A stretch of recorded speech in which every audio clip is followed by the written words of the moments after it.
What's up, coaches? You're listening to the United Basketball Plus Coaching and Leadership Podcast. My name is Jacob Durden, and I'm joined here today with Coach Jeff Moore. Coach, how you doing? Good. Things are well. Good. Hopefully the weather's good down there in Louisiana. It's always good in Louisiana, the weather and the food.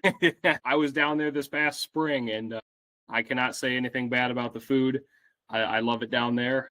If I wasn't coaching in Illinois, I'd probably make my way down south. Started practice this week? Yeah, we start official practice on October 1st. When school started, after the first week of school, then we kind of started our weights and our skill stuff and doing a little bit of team stuff and conditioning and those things. But things have rolled along well, kind of jumped into it. I actually took the job about 6 days before school started. And so it's kind of a whirlwind, but it's been good. Good. Bossier Parish is a place with special people that are about helping people here, not just athletes, but just the whole campus. We're one of the top caregiving colleges in the country. That's awesome. Now, Coach, I saw some of your stuff on social media. That's what led me to you. But for anybody that doesn't know Coach Jeff Moore, kind of give a background of where you started to where you're at now at Bossier Parish.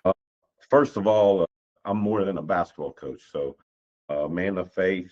We all stumble, but that's at the forefront of who I am. Father, a husband, those things. But, I'm a son of a coach. My dad was a longtime coach in Louisiana, coached in college and high school for almost 40 years. So a lot of my connections are in Louisiana, with the early start of having a dad that obviously played in college and then coached and those kinds of things. And his brother was a very good player, actually signed at LSU and then transferred to McNeese State in their Hall of Fame, my uncle, and also was the player of the year his senior year in the conference. So come from a basketball family. My career started, played junior college basketball in Iowa at Marshalltown Community College for a guy named Mike Marquis, who's currently the head coach at Tyler Junior College.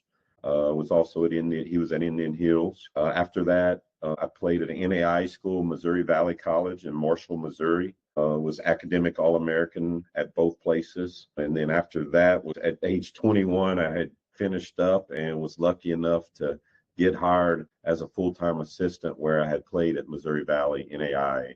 Did a year as a student assistant after I finished my career and then was hired. Was there 2 years in that role and was lucky enough to get the head job and athletic director job at John Wood Community College in Quincy, Illinois, which was a great job with great people. And I was at age 23 to 28, I was there. And my mom got cancer. And so made the decision to move back closer to home. And Coach Marquis had left Indian Hills and was at Tyler Junior College, which is close, pretty close to Louisiana border. And, called him, talked to him, was able to be his assistant there for 3 years and had very, very, very good teams, very talented players at Tyler. And then ended up coming to Bossier Parish for about 9 months. I was here as an assistant coach for 9 months, and a guy named Mike McConaughey at the end of that year, who actually started the program here at Bossier Parish Community College back in 1983 and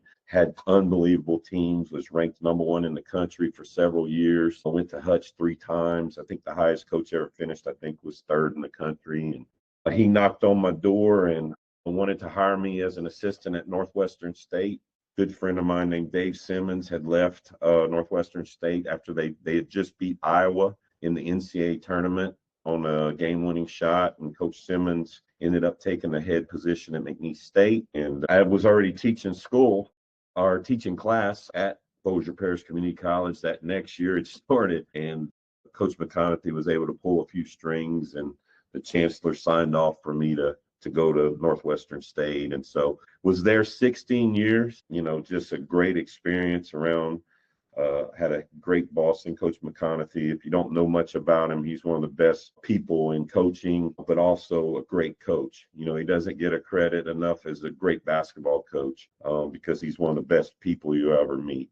And then when he retired, was lucky enough, he retired in 2022, and Coach McMahon left Murray State, took the head job at LSU, and was really looking for someone connected in Louisiana. And that happened to be me, lucky enough to get on. In my time here, I've signed over 140 40, 50 kids from Louisiana in my 32 years of coaching. And so this summer, just kind of some doors kept opening with Bossier Parish, and was lucky enough to be named the head coach here. And, just, very blessed to come back here because, like I said, it's a great place and opportunity. I hadn't been a head coach for 25 years. So to be able to have a lot of impact on young men in junior college and use the experiences I've had for the last 20 years in Division I to help these young men achieve their goals and have a great impact on not just them in basketball, but on their life. Yeah, I mean, like you said, you recruited over 150 Louisiana kids, so you've had an impact on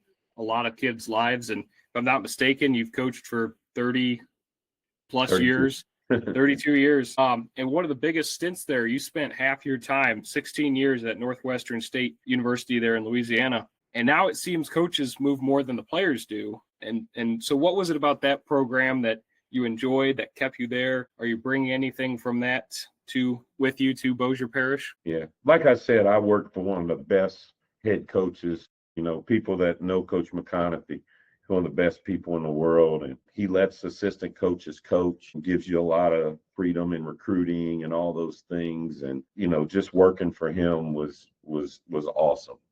And my family loved it in Natchitoches. Both of my kids were raised there. So there's a lot of things I do that have a Northwestern State Mike McConaughey stamp on it here at Bossier Parish Community College. It's a smaller Division I school, but we had a lot of success.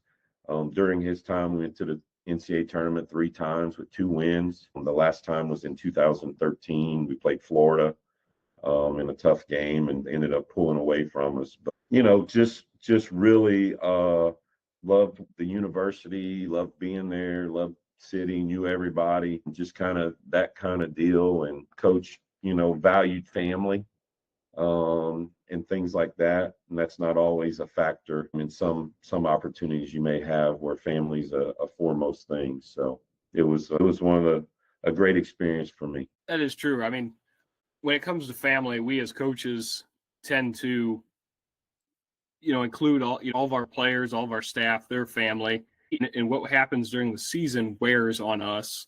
But it really wears on our family as well, because a lot of our time is spent with them, with the players, I mean. So how have you, or do you, if you do, involve your family into your coaching life? Oh, they're very involved. So my wife's a school teacher, 3rd grade.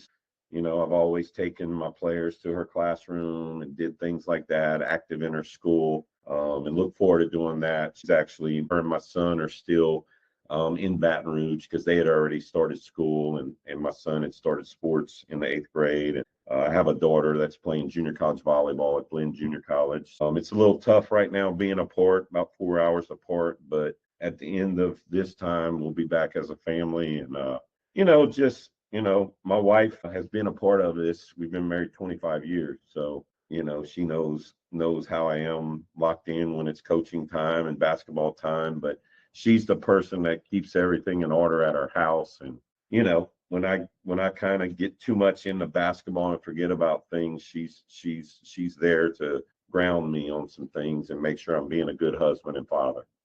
Those things are just as important, or the most important. Well, for sure. I mean, what you're preaching as a coach, you need to be living as a father, as a husband, or, whatever role you're playing there outside of your coaching role. So that, like you said, is the most important thing. And, you've been married for 25 years, coaching for 32. So what have you learned over the past 32 years of coaching? Just, earlier in my career when I was young and hot-headed and, gung-ho, just, not to sweat the small things and not overthink about things that really aren't devastating things. I think younger in my career, I had to have things this. I mean, I think I've learned, and I think, when I became a father, I became a better coach. When I was first as a head coach, I didn't have kids, and so I didn't understand it. But man, once you have your own kids, I think that really changes you as a coach and makes you understand, hey, this is more than just about me and those kinds of things. So, Oh, for sure. And just on a basketball sense or athletic sense in general, there's been lots of changes over the past 32 years. So you would have started coaching in 1993. We're talking, I mean, there were probably bag cell phones or box cell phones, flip phones. yeah, you had a bag phone when you went recruiting. You didn't have a cell phone. So if you were on the road or gone, you didn't check your messages typically until you got back off the road at your office, those kinds of things. Went from, now you can have film instantly. Used to have to drive and meet coaches to exchange, tape, meet halfway to exchange tape on your opponents. Never in my life would I thought NIL would be what it is today, as far as, back then of which I think it's a good thing. I am fully supportive of NIL, but back in those days, most of us were just happy to have a scholarship.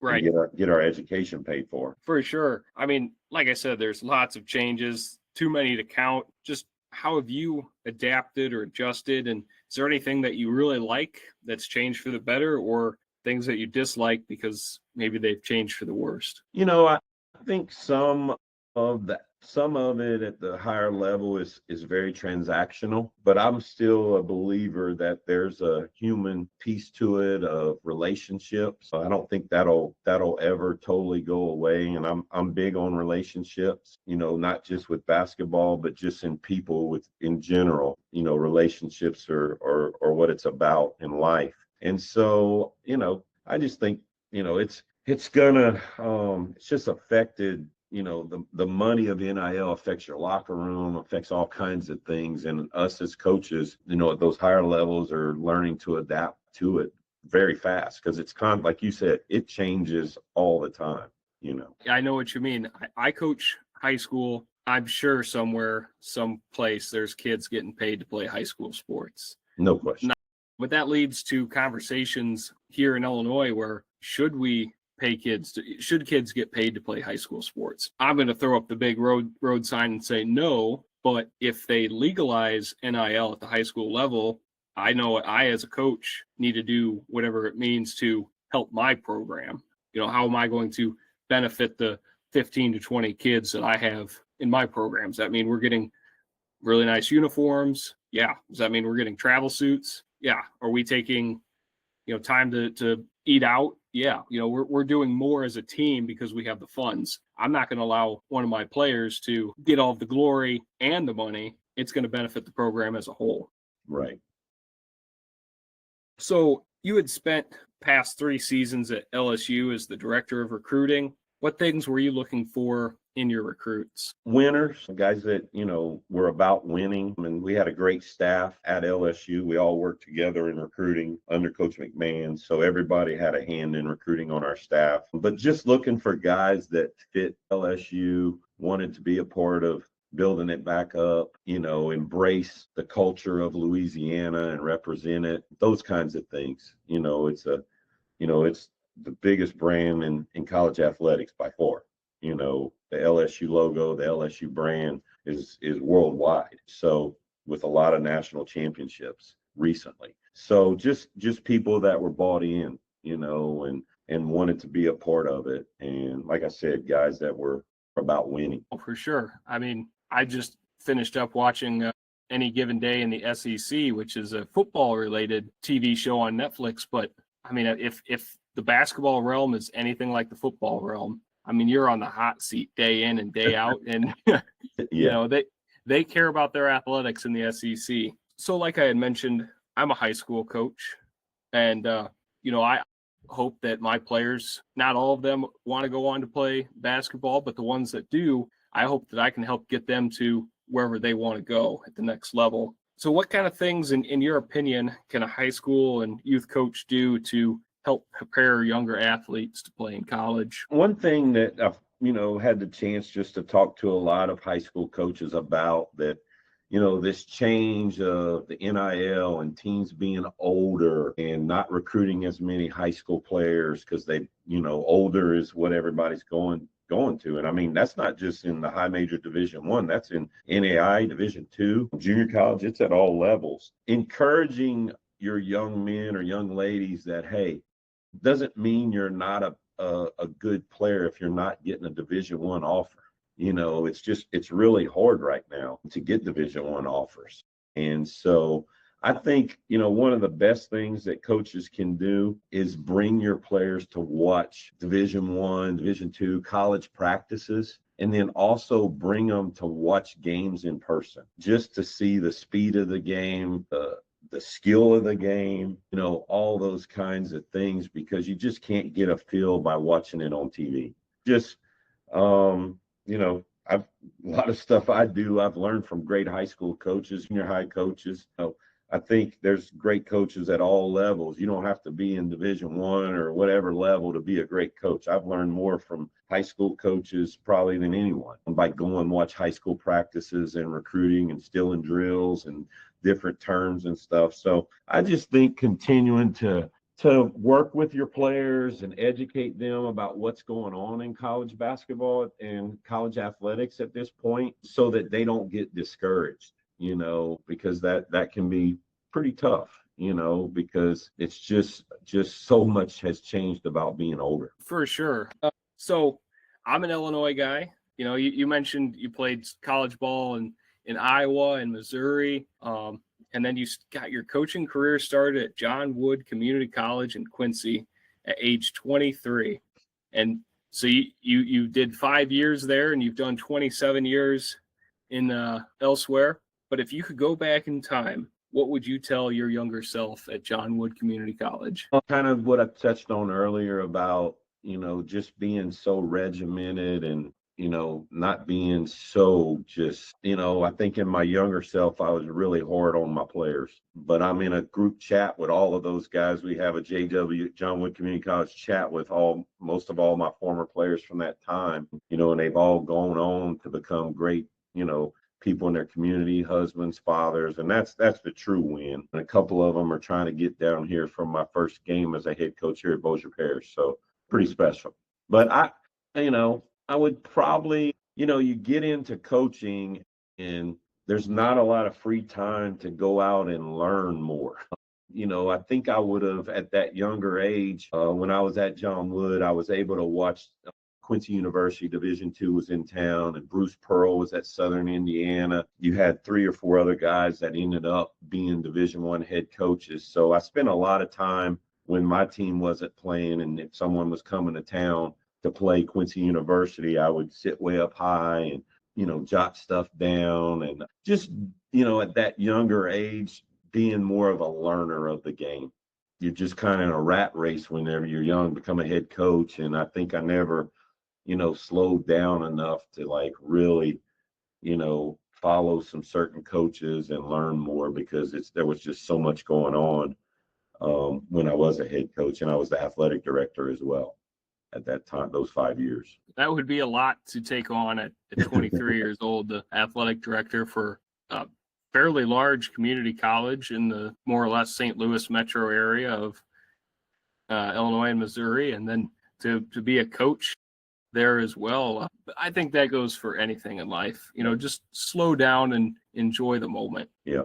And I think that's probably, I was so, just didn't, and there's a couple buddies of mine that are in Division I that were in the Southland, and we had went to the NCAA tournament, and some of the guys have moved on to high major jobs and stuff. And I told them, I said, hey, when you go to the NCAA tournament, take a deep breath and really enjoy it. Because somebody had told me before we went, because you just don't get those opportunities all the time. But I will say about Quincy, man, what a basketball town. I'm a Louisiana guy. I grew up in a basketball family, but man, Quincy, Illinois is a basketball town. And it was, just a pleasure to coach in a place where people really knew basketball and really loved it. From the Quincy High Blue Devils, Quincy Notre Dame, then you had Quincy University, and you had John Wood. And it was just it was a really neat time. I mean, I was very blessed, as a young coach to have all those opportunities. I mean, there were 3 TV stations that covered all of, every time we signed a player, every time we had a game, I was interviewed. I mean, it was pretty special. Illinois basketball is has a lot of respect from me. A lot of great coaches too. For sure. How many, if you could remember, how many times did you go to a Quincy High School or Quincy Notre Dame game that when you were there? I mean, Quincy High School, I think Coach Jerry Leggett was the head coach maybe at that time. It was him, and then there was Jerry, and then there was, gosh, I'm trying to remember. Man, it was his brother was the head coach at Hawaii. Can't remember, but just I didn't know anyone there. When I got the job, I didn't know anyone. And those coaches at Quincy Notre Dame and all the area were so good to me, and helping me get a team. And, it's kind of like here, had to put a team together pretty quick. And that team that I put together, we ended up winning 21 games that year and had a great season. And but the support was great there, from the campus. And, kind of what led me back to Bossier Parish. It's kind of the same, I have that same feeling here that everyone on our campus, faculty, staff, from the chancellor on down, is about success in students and not just athletes. That's the big thing first, is that you're trying to build better people, not just athletes, because I think we know probably better than the players. You have to be really committed to get to that next step. And you can be the most committed person, and just the way that life shakes out, you never know where you're going to be. So number one, enjoy the moment, but become a well-rounded person as well. So at Bossier Parish Community College, and you've got some pipelines or some connections maybe at Northwestern State University in Louisiana and LSU, of course, is your goal to try and help those guys if their goal is to play Division I, or is your goal to try and help get those guys driven to, the coaches at Northwestern State or LSU or, another Division I? At this point in my career, it's really not about me. It's about me giving back to the game, and it's about me helping these young men find, after their 2 years of playing for me, or 1 year, depending on their situation, find the right place that fits them. It's not me trying to do this so I can get a job or, those kinds of things. This is kind of a give back time for me, to try to use all my experiences in Division I to help prepare these guys for those opportunities. But like I said, I don't really have any favorite. There's guys that are going to, good friends of mine that are going to put players here with me in the future, and those kinds of things. But I'm not trying to play God and dictate this guy going here. I never did that anywhere I've been. I want my guys to find the place that fits them, and they'll be happy because my feet are going to be here. That's right. I love that you said that your feet are there, because that's one of my requirements for my players at the high school level. Be where your feet are. Yeah. Be in the here and now. So official practices started about 5 days ago. Right. You had some games in Norman, Oklahoma. You've got the season coming up here. What does a Coach Moore practice look like? Pretty demanding. I'm still pretty old school in a lot of my ways. I want things done. I always have approached practice that's my time, and when the games tip off, I have less control of some things that I can't control, not being out there, but just really high intense. I wanted high activity, a lot of talking, and I want guys to have fun. Like this ought to be fun, and that, I don't let guys walk out of the gym with their head down. Like I will go and hug them and try to kiss them to pick them up. We're not doing that.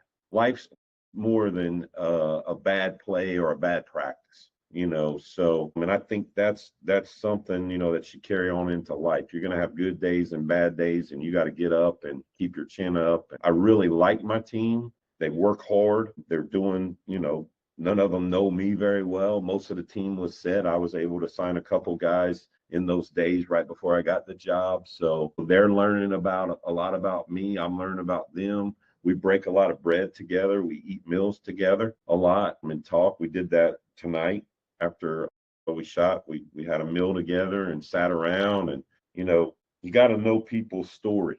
You can't, I'm still trying to learn a lot about, I have a player from Israel. I have a player from Greece. I have one from South Sudan. I have one from Kosovo that moved to Houston.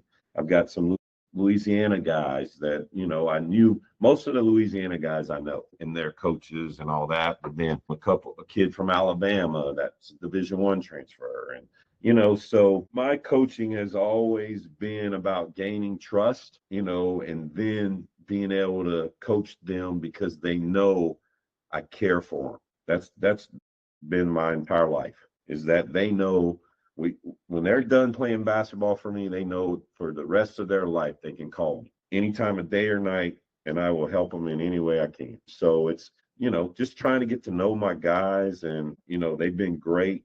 The previous coach that was here before me did a great job of bringing guys in. I actually coached him at Northwestern State.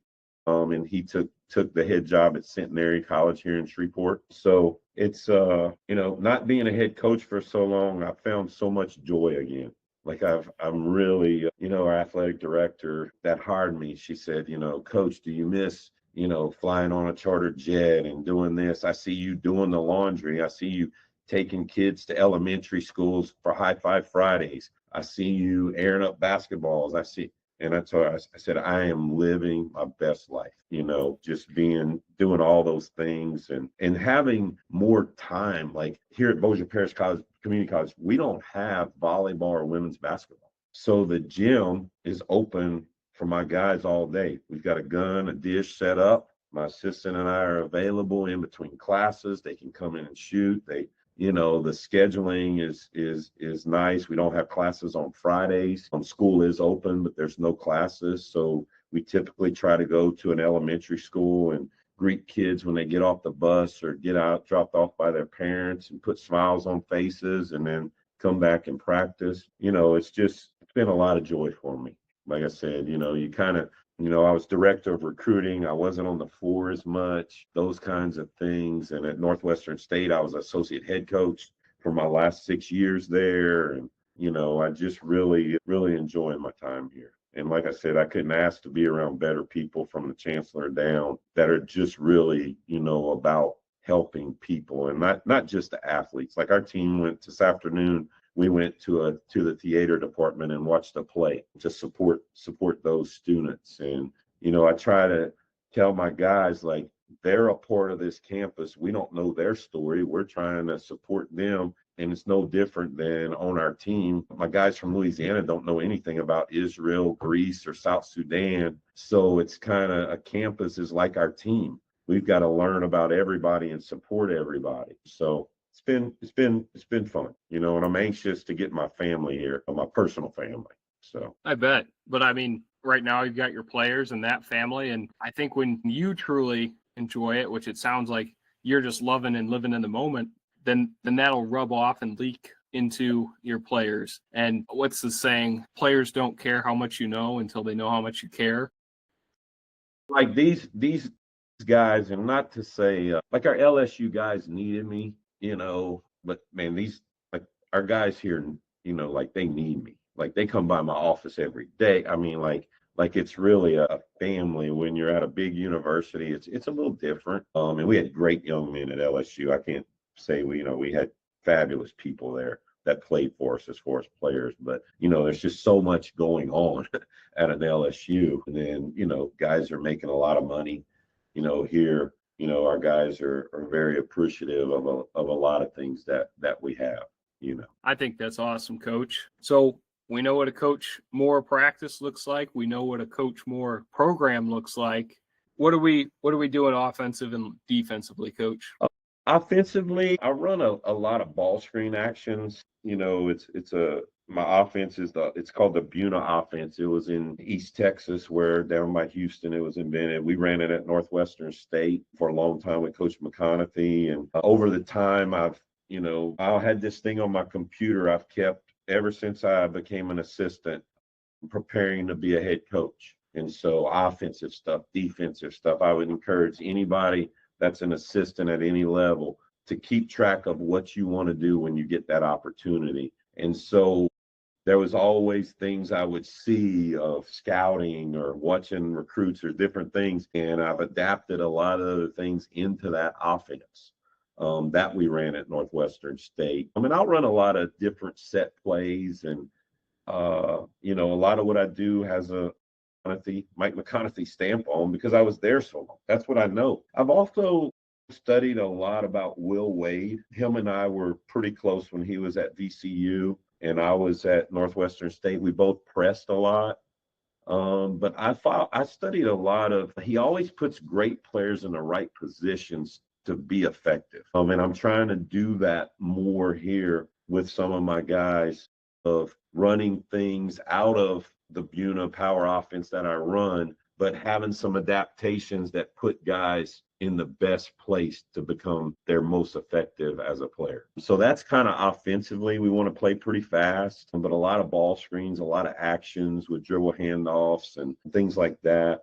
Defensively, pressing, up, playing above, gaps, I don't want to, I'm not a pack line guy or sit back guy. So those kinds of things like being real aggressive, guarding the ball, not letting the ball get in the paint, which we didn't do a great job over the weekend, but we've got some time to fix some things. But that's what offensively and defensively will look like. I want guys playing at a high pace. Those kinds of things. Which I think players enjoy anymore.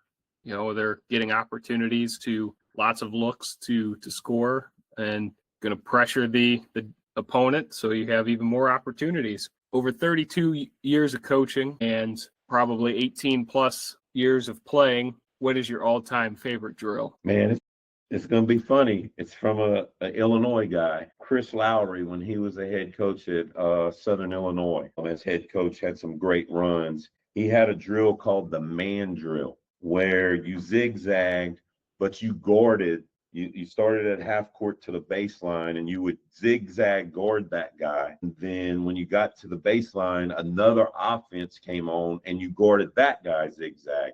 And you did 8 trips of that. And I just thought it was a great toughness drill, get guys to fight through fatigue. And as you go through it, if guys, we call it down here, brother-in-law, where they let a guy get by them well, he had this deal where if they got by you, then you had a second basketball or they threw the coach the ball and they had to V-cut to get open and then they guard them again. But I really, really like that defensive drill, the man drill. We usually do 4 to 6 trips here. We haven't worked up to 8 trips, but just getting guys to stay in a stance and, and being able to get back in front. The step slide is pretty much over because guys with a basketball are so fast. So, it's more about being able to move than just guarding as step slides. There's another drill that I really like that we did at LSU on the offensive end. It's called Maverick shooting that one of our assistants brought to our staff. And it's typically 6 to 8 guys on the perimeter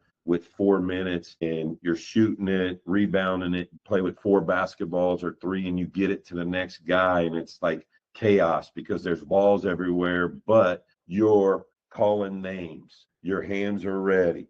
You're making, great passes, and then you're sprinting, race to space to get back to a spot to get ready. And it's a 4-minute drill where you're trying to get 100 makes in 4 minutes. And I mean, it's an all out drill. And what I like most about it, it's chaos because there's balls everywhere and you got to communicate or things don't go well, is that guys aren't thinking about shooting.